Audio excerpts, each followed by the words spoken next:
Meus pais, Mercedes de Souza e Ricardo Aparecido Dias, celebram as bodas de ouro neste 2020. Se hoje eu transito entre a música, o jornalismo cultural e a literatura, é porque na casa deles, a devoção às artes sempre fez parte do cotidiano familiar. Meu nome é Rodrigo Carneiro. Falaremos de amor.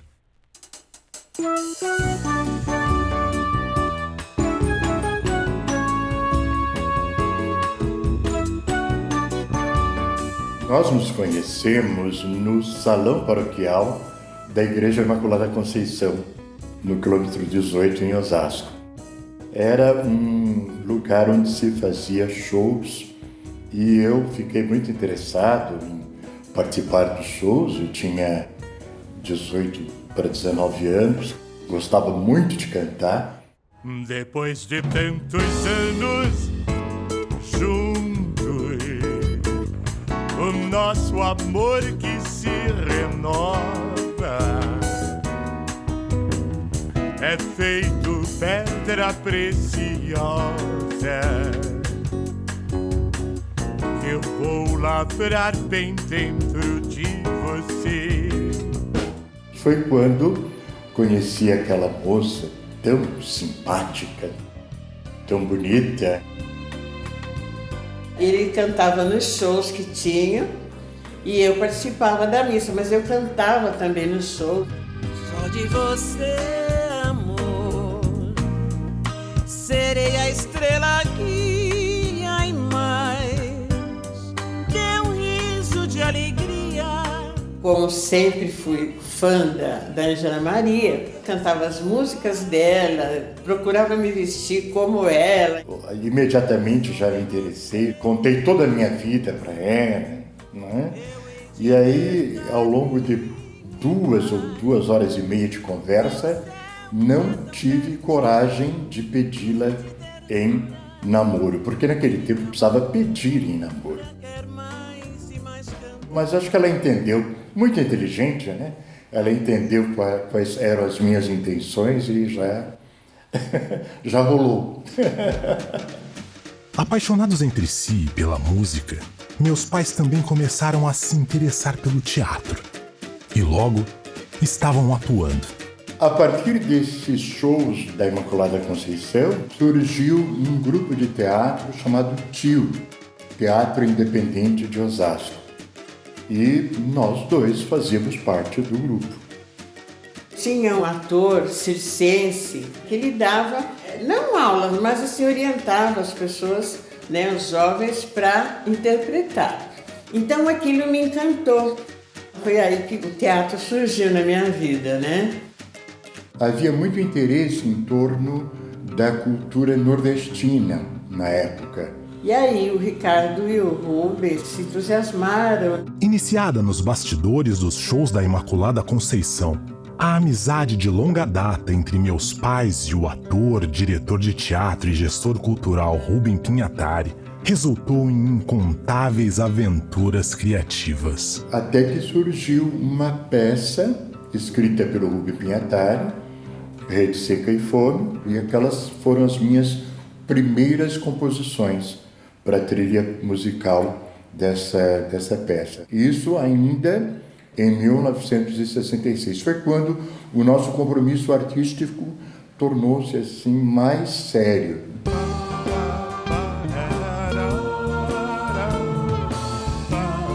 Realizados por emissoras de TV como a Excelsior e a Record, os festivais eram a principal plataforma da música jovem dos anos 1960.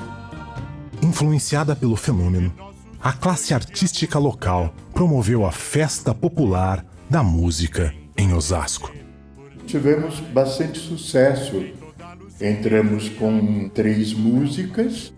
Uma delas foi classificada, que foi Canção de Amor pro Bem Amado, que eu fiz para Mercedes. Ninguém, meu bem, enfindo, poderá sequer tentar. E a outra alcançou o 3º lugar, que foi Fim de Reza, que era parte da trilha sonora da peça que estávamos fazendo. Já a Contemplação surgiu em 1972. Eia, eia, eia, deixa a minha vez. Digo certo com certeza dessa vida passageira. Foi a música vencedora do terceiro festival. Nós já tínhamos um grupo ainda mais forte, ainda mais bem estruturado, que era o Núcleo Expressão, e conseguimos ganhar o festival. Aí fomos para Guaxupé. Vigente no Brasil a partir do golpe de 1964. A ditadura militar se acentua no decorrer dos anos. Em 1968, é decretado o Ato Institucional número 5, endurecendo ainda mais o regime. Em meio a uma sessão de rede seca e fome no sul de Minas Gerais, o grupo foi devidamente apresentado ao autoritarismo. O espetáculo falava da vinda do nordestino para São Paulo, aquela coisa toda, das dificuldades e tal. Levantou uma senhora no meio do espetáculo, levantou: vocês são injustos, não acontece nada disso. Viemos a saber que essa pessoa era a esposa do coronel Lipiani, na época, do quartel aqui de Quitaúna. Teve, sim, aquela preocupação difícil. Na volta, abaixou um carro, uma viatura do Exército, para convidar o Ricardo para ir conversar com o coronel.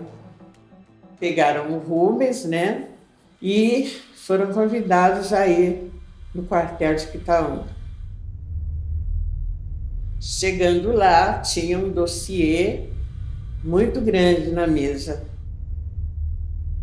A ditadura, ninguém sabe o horror que foi, mas a pressão foi mais psicológica do que física, né? Graças a Deus ninguém sumiu do grupo, porque eles viram que nós éramos atores e não estávamos, né, na luta armada.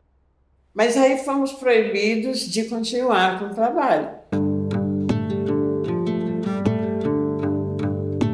Desfeito o grupo, meu pai e o amigo Rubem obtêm seus registros profissionais em São Paulo, ministram um curso de teatro e produzem o espetáculo Um Homem Chamado Jesus, cuja Sagrada Família era negra. O curso foi dado no Salão Nobre da Prefeitura de Osasco. E o que foi o Núcleo Expressão? O Núcleo Expressão foi talvez a experiência de teatro mais importante que já aconteceu aqui em Osasco. Por volta de 1971, mais de 100 pessoas se inscreveram para o curso. Em janeiro de 1972, nós começamos a montar um espetáculo que falava da vida, paixão e morte de Jesus Cristo, um tema muito popular, né?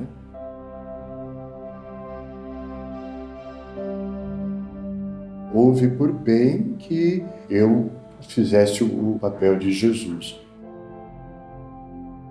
Não era só o Jesus negro, é Maria negra, a Sagrada Família, interpretada por atores negros. Foi muito bem, um espetáculo feito durante 4 dias em praça pública.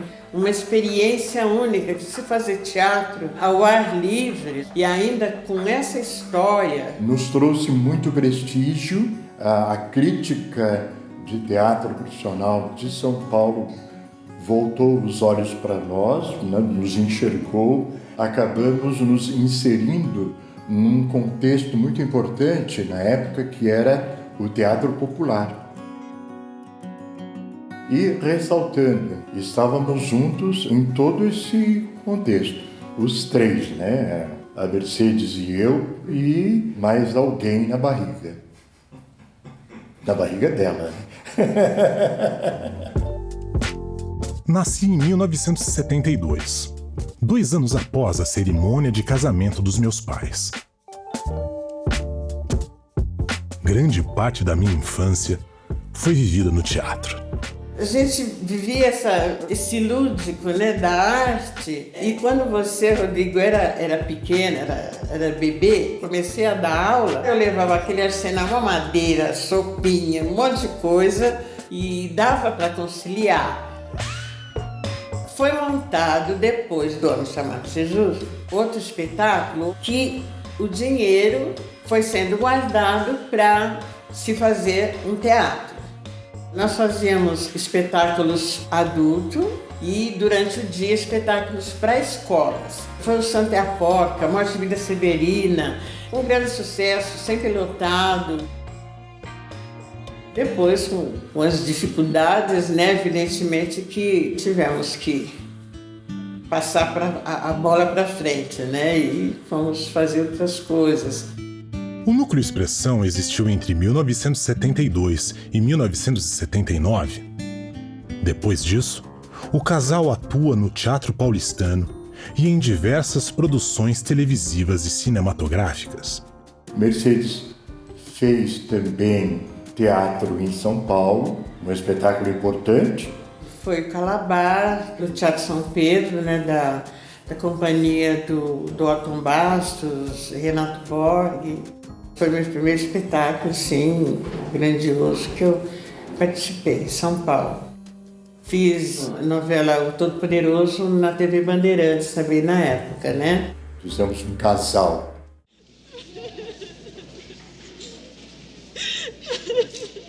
Fomos nos encontrar no filme Eles Não Usam Black Tie.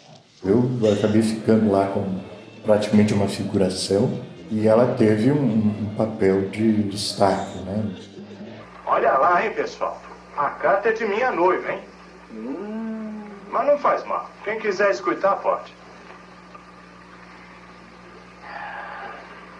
Olha lá o recruta.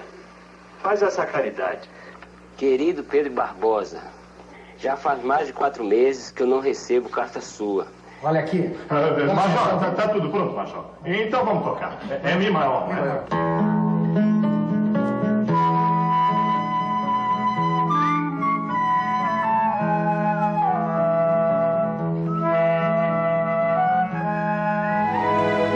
É menino homem, seu Henrique. Deixa eu ver o saquinho dele. O saquinho dele é preto, que eu já vi. Em 1982, um episódio importantíssimo. A chegada da minha irmã, Ana Paula. A partir daquele momento de felicidade, o elenco da nossa residência seria composto por um quarteto.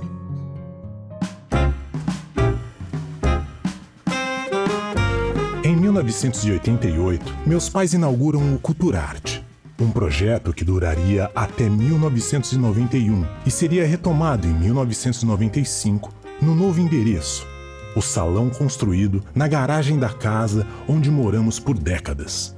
Culturarte era uma escola de teatro, escola de música, uma galeria de artes plásticas e também um auditório. E ali nós montamos vários espetáculos que a Mercedes dirigiu. Foi onde ela começou a trabalhar como professora de teatro.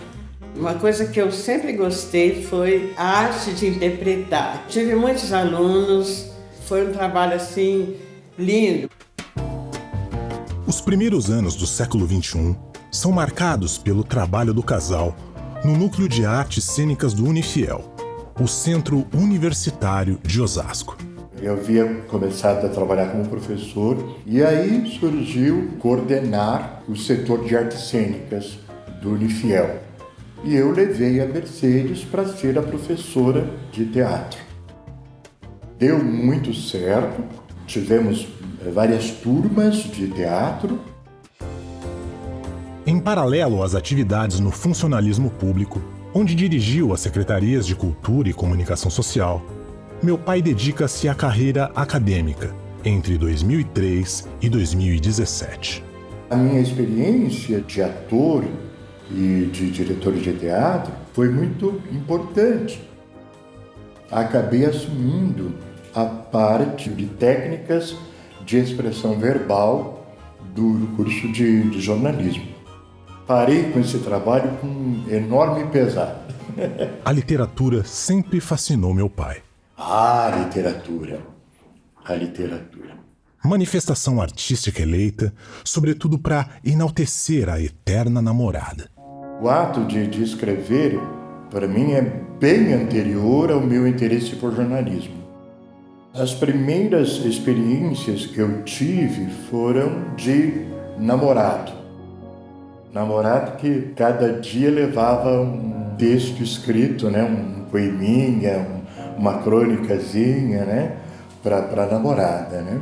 E a Mercedes me proporcionou uma surpresa maravilhosa de que ela guardou isso tudo. Então, todos os textos que eu escrevi para ela, de 1966 a 1970, 71, por aí, ela guardou tudo. E ele vinha com uma flor ou com uma pétala de rosa, assim. Este foi o primeiro motivo para escrever. O ativismo negro também teve papel de destaque na agenda do casal.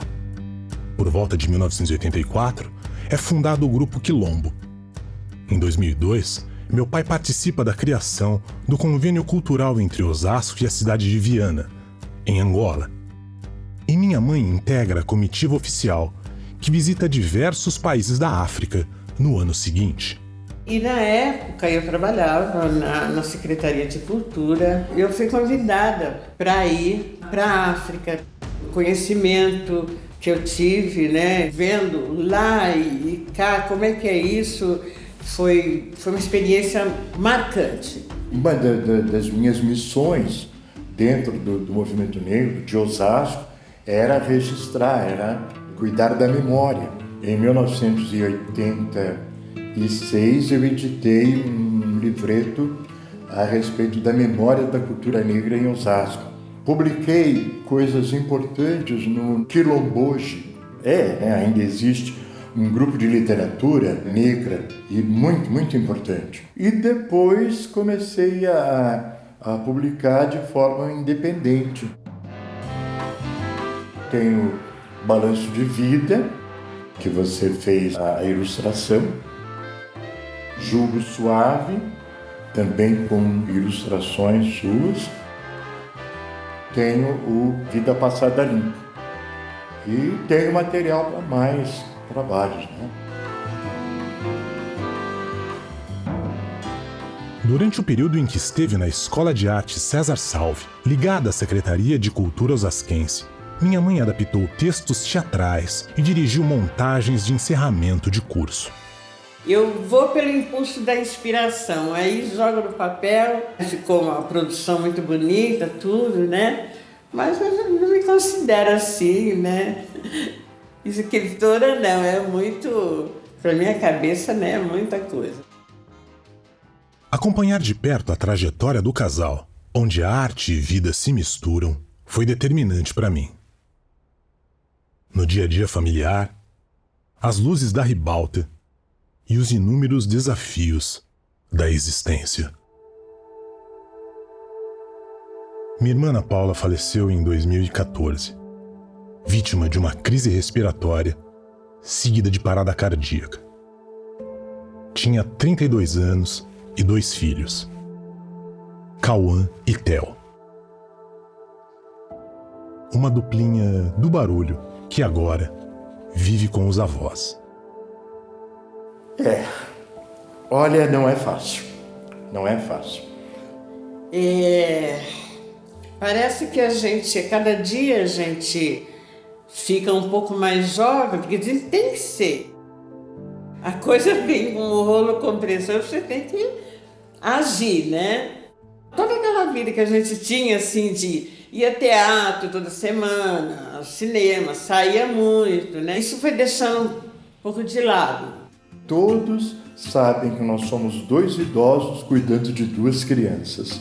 Se não estivéssemos juntos nessa parada, não seria possível. Eu gostaria que fosse igual o teatro, nessa coisa lúdica, essa coisa de repente aconteceu uma mágica que eles já tivessem 20 anos. Já faz 5 anos que nós estamos nessa luta, desde que a Ana Paula faleceu. A ficha foi caindo no decorrer desse tempo todo. O Theo tinha 3 meses para 4 meses, um bebezinho, e o Cauã com 5. Aí você lida com o emocional deles, que você tem que segurar a onda, ser forte para mostrar essa fortaleza para a criança. Às vezes a gente pensa que quase que vai desanimar. Que tem hora falando, não, eu não vou dar conta. Mas eles estão aí firmes, com saúde. E vamos, daqui a pouco vem a adolescência. Ao mesmo tempo em que nós temos que nos reinventar para conviver com 2 crianças, né, nós temos que nos reinventar a cada dia para conviver com um filho adulto. Um filho que é parceiro, que fala a mesma língua. Cada momento que a gente tem também de vivenciar essa relação é muito gratificante. Não são apenas 2 crianças que precisam da nossa atenção, né? O filho adulto também precisa da nossa atenção.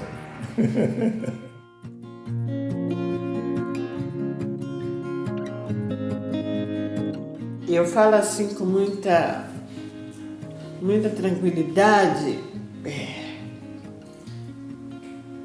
que o teu pai sempre foi uma pessoa carinhosa. Eu tenho uma pessoa maravilhosa do meu lado. Acho que tinha que ser ele. Porque ele não é só meu braço direito, é tudo. Essa fase agora, a gente teve que deixar muitas coisas que a gente fazia, mas acho que a gente teve uma união assim boa.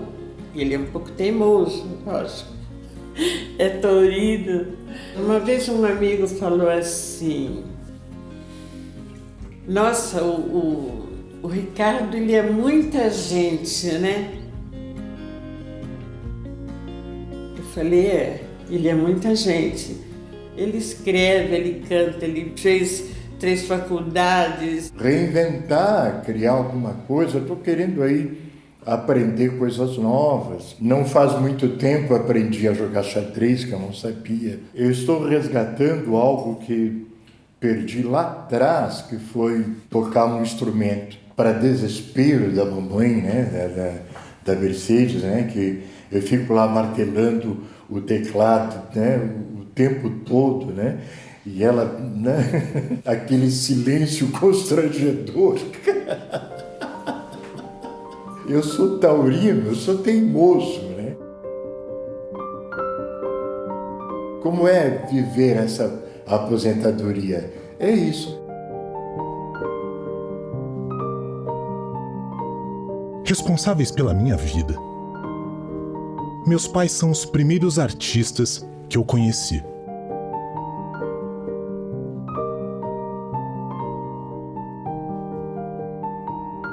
E eu os imito descaradamente há 47 anos.